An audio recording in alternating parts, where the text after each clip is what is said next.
Hey everybody, at the movies with Film Brown coming at you. You know, sometimes on our show, there's a lot of different things that we kind of put you through that makes you have to grab different kinds of utensils, different kinds of tools in order to understand the film, get yourself out of the film, and maybe see the film a little better.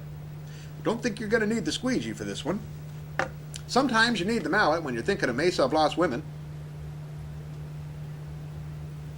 but we won't need that. Sometimes you need the interocitor helmet in order to keep the bad signals coming into your head. Now, this film here, well, maybe this would be useful, but I don't think it's going to help you. You know, back in the old days of the weepies or talking about melodramas, they talked about, what is this, a two-hanky or a one-hanky film? Well, I'm saying that this is a multi-tissue film for you tonight. This is a film that's really going to have to get your old facial tissue out and be ready. This film is going to test your little house on the prairie tolerance. Michael Landon would have been proud of making a film like this, but what film are we talking about? Penny Serenade. Oh, 1941. Now, coming off of the heels of the great pairing up of Irene Dunne and Cary Grant with My Favorite Wife, we bring them together here with George Stevens directing, making a remarkable film. A film that deals with the struggling couple.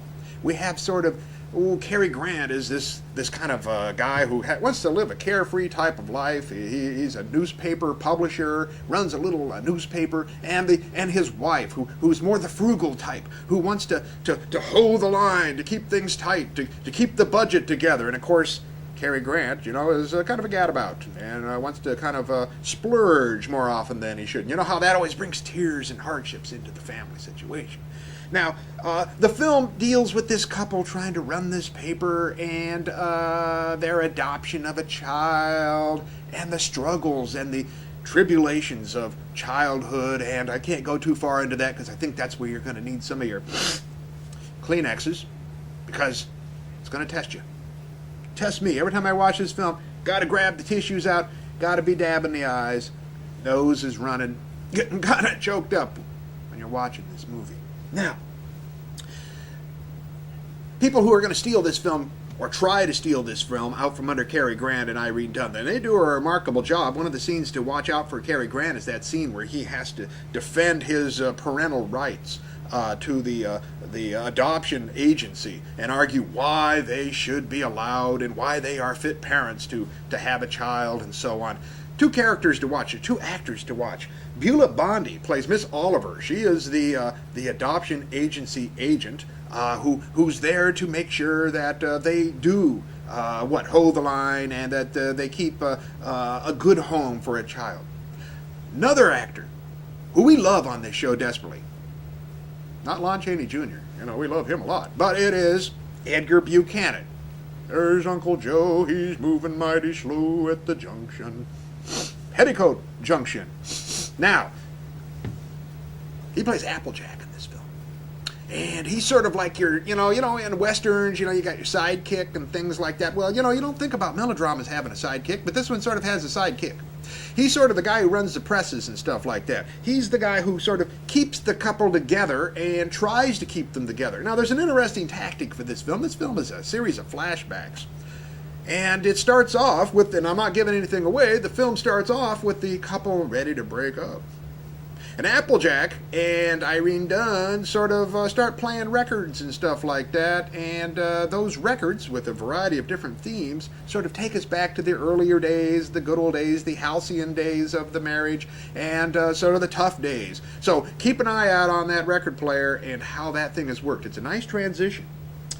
The film was written by Maury Riskin, and Maury Riskin was more known for working on a lot of the Marx Brothers stuff. So there's a sense of humor built into this thing, and it works really well. This is one of my favorite films. As a matter of fact, this film is almost too good for us to show on our show.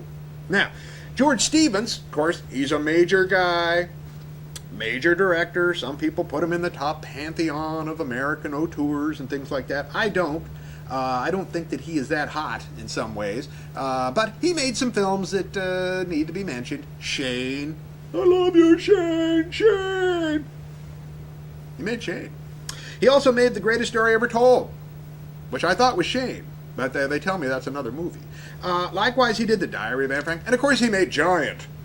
Oh, that film, Rock Hudson and Elizabeth Taylor, thrown in against each other out there with some great stuff out there with James Dean and so on. He did Gunga Din, so he'd already worked with Cary Grant, so he sort of had that going for him.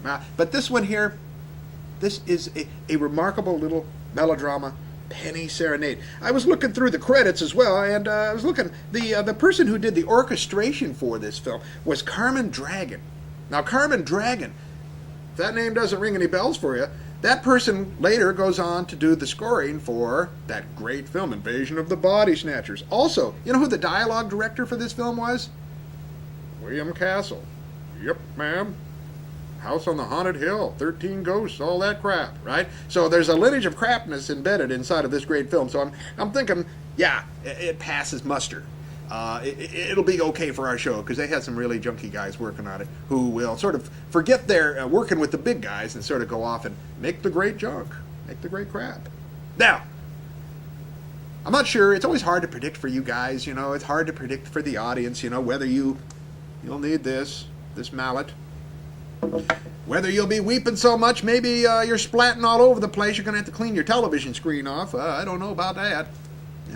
Maybe you're one of the blubbering types. Okay. And maybe you just don't want any of those thoughts going on. Go in there and get your interocitor helmet out of the kitchen. Load it on. Okay. It might work for you. It might. It won't for me. Okay. So I'm thinking you're going to need a lot of tissue to get through this film. Penny Serenade, one of the great 2-hanky, 3-hanky, 3-box tissue films, 1941. George Stevens, Cary Grant, ma'am.